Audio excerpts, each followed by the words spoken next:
Hello everybody, welcome to Crafty Soup. My name is Misty. I have a layout process video for you today as part of the design team over the Counterfeit Kit challenge. If you don't know about this group, all the details are in the links below. Today's challenge was to use numbers as part of a background, so that is what I did.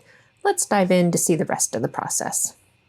Alright, I decided to go ahead and tell this story because I've been meaning to tell it in April, and in fact I've got my April counterfeit kit and not my May counterfeit kit. So I'm going to go ahead and step backwards with my kit and use that.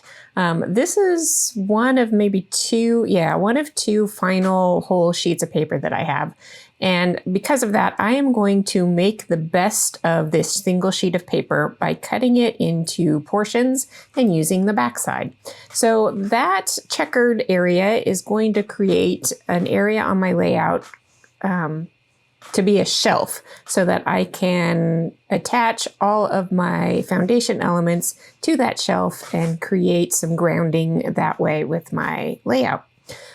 Because this was all cut apart from one sheet, it's pretty easy just to flip everything over, butt it right up, and tape it all back together again. I was hoping I had some branding strips to use to help define that zone just a little bit more, but I didn't. So I decided to go ahead and take the scraps that I did have and cut them into banners to create more of the structure of a shelf for all of these elements to sit on. Because with just a straight band across the middle, it's not necessarily it doesn't pop to the eye as something that everything is resting on top of. So that is the reasoning for building these banners, and it adds decoration on all of that. And you will see that I use it as more of a design element later on too, with the challenge in mind. So I did pull out this wood grain alphabet because I liked the nature vibe of it, since I have a nature story and my background paper has that nature vibe. So that's all going to tie in well together. Then I needed a piece of paper that would work great for not only holding my title, but also holding my journaling. And so I grabbed this sheet of paper.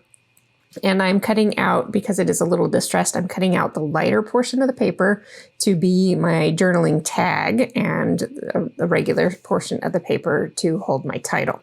So here's what I'm doing with my numbers as a design element, as well as, well, not necessarily a design element, but as a decorative element. That's what I'm meaning to say. So I am going to just put all those numbers on there, and the repetitive nature of the numbers definitely ties into the story that I'm telling. So while you wouldn't necessarily know it just by looking at it, once you start reading the journaling, then it would click, and there's that little aha moment for the reader. So that is kind of a nice little sneaky way to add decoration to your layout that actually means a little bit of something. So I am going to go ahead and ink up the edges of a lot of the elements on this page, because I've realized that I kind of got away from inking and I've been doing it more lately. I really like the final result of having the inked edges. So I'm coming back full circle to that kind of design element there again too.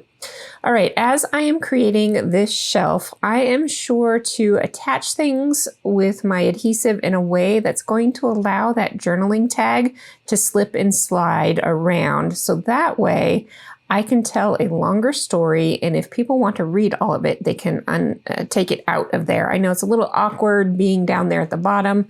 I will often put hidden journaling tags up at the top, but I am going to structure this in a way that we'll talk about a little bit more in a minute. Until then, I am working on my title, and I knew I wanted my title because it's going to have one long word. I knew it was going to overhang the kind of the negative space of that photo. So there it is, finished up, and the whole word annoying goes over the photo, and it covers up some, negative space in there that's not as important, and it also helps bring attention to the squirrel, which this isn't a great photo because it's digital zoom on my phone camera, which is if you can avoid digital zoom, do that because the quality is less, but that helps focus in on what is important in that photo as well.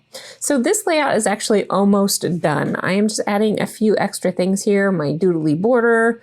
I am finishing up my journaling. Now, I did mark on that tag with a pencil the line where the journaling is going to be covered, and as I was wording my journaling, I allowed the important part of the story that kind of meets up with the title and those number elements, so that if people only read that one portion of the story, they'll get enough of it.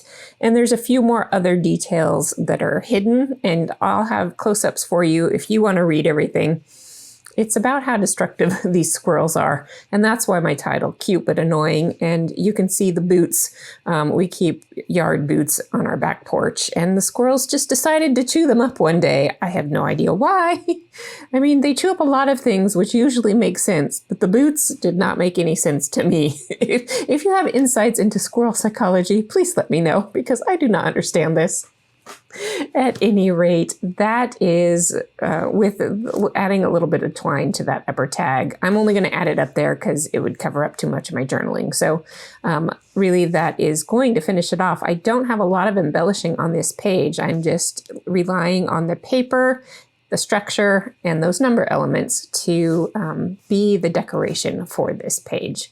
So here are those close-ups, and I will say thank you so much for watching and for being here. I hope you got something useful or amusing out of my story today. Be sure to go over to the Counterfeit Kit group. I'll leave you links to the blog so you can check out all the other designers' take on this challenge. And if you want to join us over on Facebook or Instagram, you can totally do that. We'd love to see your work. Totally free group, so no worries there. And I will be back tomorrow with my SET Sampler Kit unboxing and project. So until then, have an artful day.